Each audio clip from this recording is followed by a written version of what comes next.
The groom struck everyone as painfully frail. His slender, elongated neck seemed barely able to support his heavy head, and his arms and legs resembled the underdeveloped branches of a young tree. Watching him was uncomfortable, and Elena felt a pang of embarrassment imagining how awkward they must look side by side, she and this man they called her betrothed. Elena was beautiful and accustomed to seeing herself as a woman worthy of respect and love. But in that moment, she was unaware of the deeper truth. Her trip to Italy had a single, carefully concealed purpose: she was to become part of someone else's plan, viewed not as an individual but as a means to improve the bloodline. Elena was born on the 8th of January, 1873, in Cetinje, the small mountain capital of the Principality of Montenegro. She was the sixth child of Prince Nikola I Petrovich Njegos and his young wife, Milena, née Vukotic. Their household was considered one of the most enlightened in Europe. Her parents spoke several languages, read extensively, and eagerly debated literature and art over dinner. For their children, the prince and princess sought a future built on education and noble values.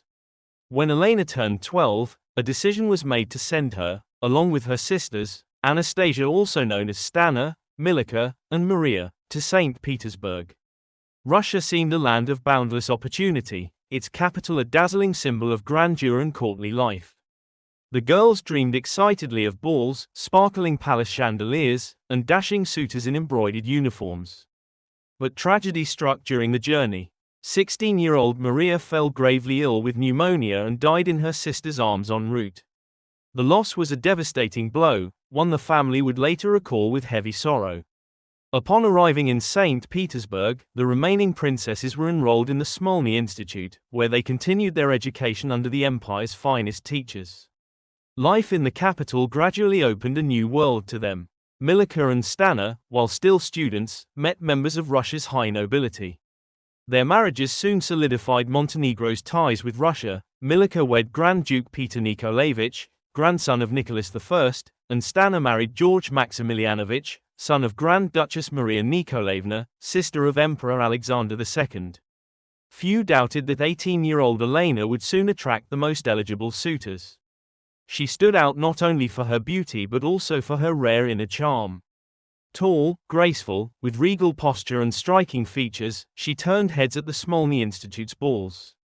Suitors flocked to her, and she seemed peerless. Yet beneath her radiant exterior lay a gentle soul, shy, modest, and deeply kind. In her free time, she sought solace in nature, finding peace on long walks.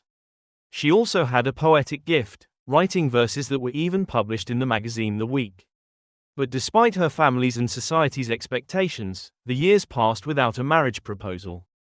By 22, by the standards of the time, Elena risked fading into the shadow of her younger sisters, earning the harsh Russian label of old maid. In the spring of 1895, fate offered a new opportunity. In April, Elena traveled to Venice for the International Art Exhibition, where she was introduced to King Umberto I of Italy and his wife, Queen Margherita of Savoy. The queen immediately noticed the Montenegrin princess, impressed by her tall stature, robust health, and quiet dignity. This was significant for the Italian court. The Savoy dynasty was among Europe's most frail, plagued by generations of inherited poor health. The king and queen's only son, 26-year-old heir Victor Emmanuel, had a notorious reputation. Contemporaries called him Europe's least attractive and weakest prince. Standing just 5 feet tall, his thin, fragile frame made him appear almost caricatured. Even at home, he faced little mercy. His mother had nicknamed him the Chick in childhood. Queen Margherita understood the root of her son's troubles. The Italian royal house had long suffered from inbreeding, passing down frail health and unflattering features. Margherita herself was her husband's cousin, a practice that had produced their delicate heir. King Umberto saw no issue, believing Victor Emmanuel should marry another cousin to continue tradition. But Margherita refused to accept this. To her, it wasn't just a mistake, it threatened the dynasty's survival. "Are we waiting for a dwarf or a child with hemophilia?" Courtiers recalled her saying. She was determined to break the cycle and find a bride to bring healthy blood into the family. The requirements for the bride were clear: she had to come from noble lineage, be as distantly related to the Savoys as possible, and possess beauty, health, and a strong constitution. In Elena Petrovich in Jegos, Margarita saw the perfect embodiment of these qualities. After their first meeting, the queen acted swiftly.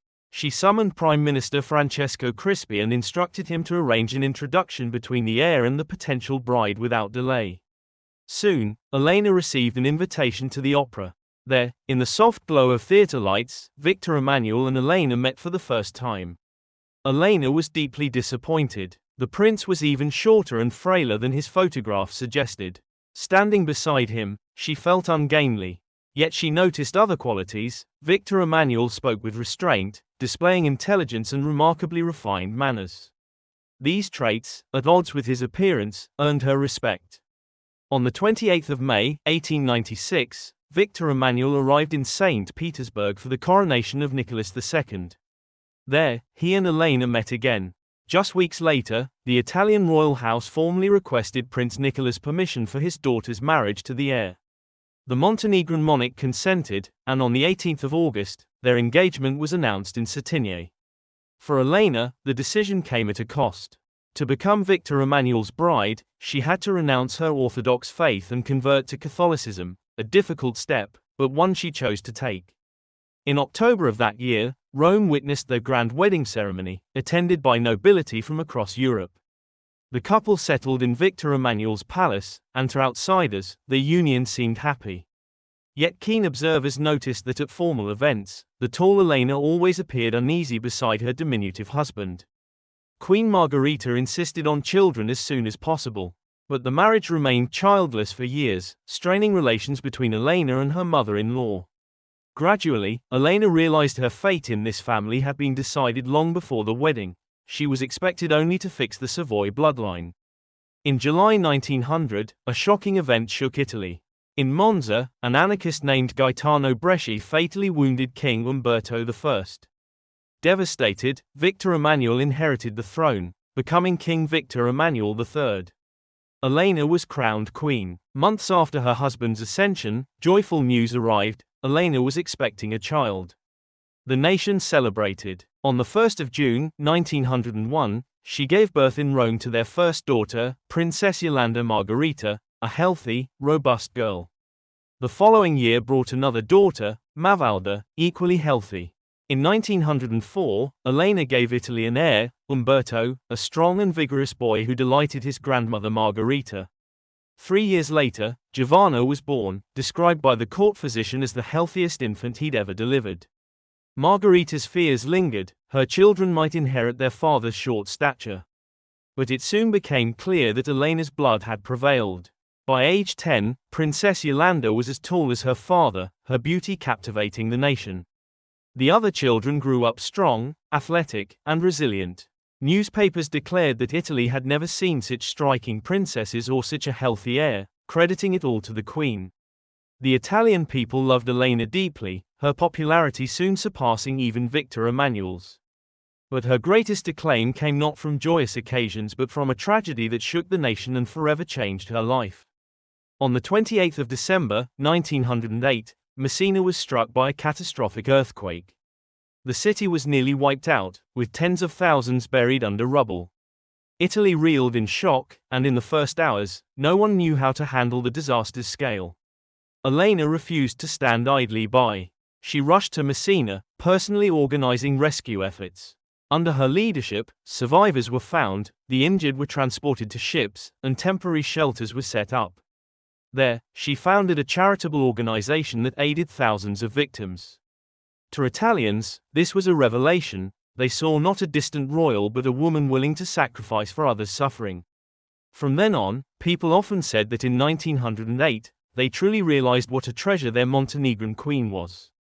Elena never sought fame. She shunned courtly extravagance, valued family above all, and raised her children simply, ensuring they never felt superior to others. At 41, during the First World War, she gave birth to her fifth child, Princess Maria Francesca, a healthy girl despite her mother's age, as if reaffirming the strength of Elena's bloodline.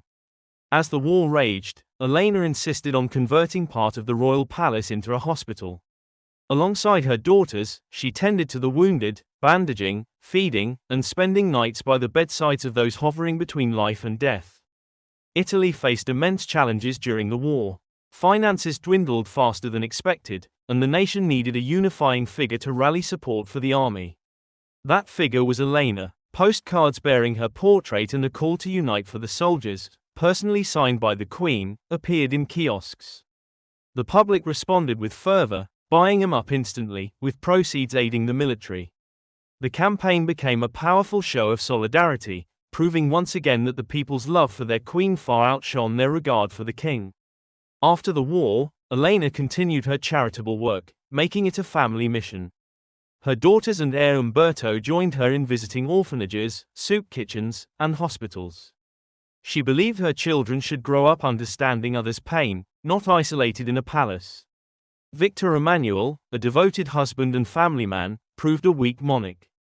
Lacking a firm hand in politics, he couldn't counter the rising power of Benito Mussolini. The charismatic demagogue, leveraging populist rhetoric, quickly became Italy's most popular figure, even outshining the beloved Elena. Mussolini mocked Victor Emmanuel, calling him the chick king. The weak monarch endured the insults and, in October 1922, was forced to appoint him prime minister. Gradually, Mussolini seized all real power, leaving the king with mere ceremonial duties. While Victor Emmanuel made the right choice in the First World War, aligning Italy with the Allies and emerging victorious, Mussolini's policies proved disastrous. In June 1940, Italy entered the Second World War on Hitler's side. 3 years later, with Germany's defeat looming, protests against the regime erupted across Italy. On the 25th of July, 1943, 71-year-old Victor Emmanuel showed unexpected resolve. He ousted Mussolini, ordered his arrest, and announced plans to withdraw Italy from the war. On the 3rd of September, an armistice was signed with the Allies, and Anglo-American troops landed on Italy's coast. Germany's response was swift. The Wehrmacht occupied northern and central Italy, including Rome, and freed Mussolini. The royal family fled south. In the chaos, one of Victor Emmanuel and Elena's daughters, Princess Mafalda, fell into Gestapo hands. She was sent to Buchenwald, where she tragically died in 1944. A year later, with Berlin's fall, Europe was freed from Nazism. But Italy faced its reckoning. In June 1946, a referendum rejected the monarchy in favor of a republic. Victor Emmanuel and his family were ordered to leave the country. The former king settled in Egypt at the invitation of King Farouk, where he died at 78. Elena, outliving her husband, moved to France. She lived as a widow for 6 years, passing away at 79. Their children, except for the ill-fated Mafalda, lived long lives. Yolanda reached 85, Giovanna 93, Umberto 80, and Maria Francesca 87. In 2001, the Bishop of Montpellier declared Elena of Montenegro blessed for her compassion, faith, and devotion to family values. Thus ended the life of a woman invited to Italy merely to improve the bloodline. Instead, she transformed the lives around her, leaving a legacy not as a queen but as a person whose kindness and resilience became Italy's true inheritance. Her story began as a cold calculation, a Montenegrin princess chosen to fix a fading dynasty's blood. Yet over decades, this woman became Italy's most beloved figure, saving lives in times of crisis, raising humble children, and becoming a symbol of goodness that outlasted the monarchy's fall and the horrors of 2 world wars. So, how should we remember Elena of Montenegro? As a victim of a political marriage, stripped of choice? Or as a queen who proved that even in a foreign land, one can remain human and change it for the better? Share your thoughts in the comments. Is she a tragic figure or a great heroine? If you enjoyed this story, give it a like and subscribe to the channel. Many more incredible tales await.